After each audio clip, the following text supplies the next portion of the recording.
సంపత్రాజు గారు, ఇప్పుడు భారతిరెడ్డి గారిని తీసుకొచ్చిన మీరు అన్నారు కదా, ఉన్న చుట్టుముట్టు అందరిని అరెస్ట్ చేశారు.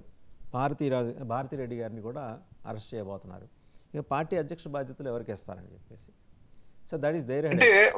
అది వాళ్ళ హెడేక్, వాళ్ళ హెడేక్. అది వాళ్ళ అంతర్గత విషయం. భారతి గారిని అరెస్ట్ చేస్తారని నేనైతే అనుకోవడం లేదు వాగ్దేవన్ గారు.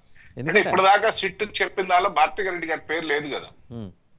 ఎందుకంటే ఈ 17A అనేది కనుక భారతిరెడ్డి గారి పేరు లేకపోవచ్చు, కానీ సిట్ చెప్పిన దాంట్లో సిట్ అన్నీ బయటికి చెప్పాలనే ఉంది. పోలీసు అన్నీ బయటికి చెప్పి చేస్తున్నారా? మిమ్మల్ని మీతో మాట్లాడటానికి వస్తారు, మీకు ఏదో కాగితం చూపిస్తారు, తీసుకెళ్ళి లోపల వేరే సెక్షన్లో పెడతారు. పోలీస్ సంగతి ఎవరికి తెలియదు. సో అందువల్ల ఆమె బహుశా ఆమెకి ఇన్ఫర్మేషన్ వాళ్ళకి ఇద్దరికి భార్యాభర్తలు ఇద్దరికి ఇన్ఫర్మేషన్ ఉండొచ్చు. ఆమె కూడా అరెస్ట్ కావచ్చు. ఎందుకంటే లిక్కర్ కేసులో ఎవరు అరెస్ట్ అయినా సానుభూతి రాదు. I do agree. అది ఇక్కడనే కాదు, ఎక్కడా రాలేదు, ఢిల్లీలోనూ రాలేదు, అంతలా కేజ్రీవాల్కే రాలా, ఇంకా ఇక్కడ ఏమొస్తాయి?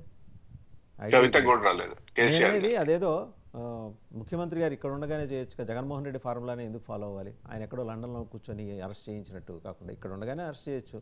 మీరు వెంబడే అంటారు చట్టం దాని పని అది చేసుకుని. చట్టం ముఖ్యమంత్రి గారు ఊళ్ళో లేనప్పుడు ఎందుకు పనిచేస్తుంది? ఊళ్ళో ఉన్నప్పుడు కూడా పనిచేయచ్చు కదా. ఎందుకు మీరు అలా అన్నది వాసుదేవ్ గారు? చంద్రబాబు నాయుడు గారు ఆ సింగపూర్ లో ఉన్నా ఇక్కడ ఉన్న రాష్ట్రంలో ఉన్నట్టే. ఎందుకంటే ఈనాడు ఆయన వ్యక్తిగత పనులు పోలా, మనం ఏదో లండన్కో ఇంకోటికి షికారికి పోలా. ఆయన రాష్ట్రానికి సంబంధించి పెట్టుబడులు తెచ్చేదానికో, రాష్ట్రానికి సంబంధించి పారిశ్రామిక అభివృద్ధికో, రాష్ట్ర అభివృద్ధి కోసం ఆయన వెళ్ళడం జరిగింది. కాబట్టి ఇప్పటికి కూడా ముఖ్యమంత్రి గారు రాష్ట్రంలో ఉన్నట్టుగానే మనం భావించాలా. రెండవది, ఈనాడు ముఖ్యమంత్రి స్థానంలో ఆపద్ధర ముఖ్యమంత్రి కూర్చోన్నారండి. అక్కడ పవన్ కళ్యాణ్ గారు కూడా ఉన్నారు. ఇక్కడ ఎవరో లేకుండా ఏం లేరు. జగన్మోహన్ రెడ్డి గారి కంటే ఆపద్ధర ముఖ్యమంత్రి లేడు. ఇక్కడ ఉన్నాడు, ఇప్పుడు ఉన్నాడు ప్రజెంట్ పవన్ కళ్యాణ్ గారు ఆపద్ధర ముఖ్యమంత్రిగా ఉన్నాడు.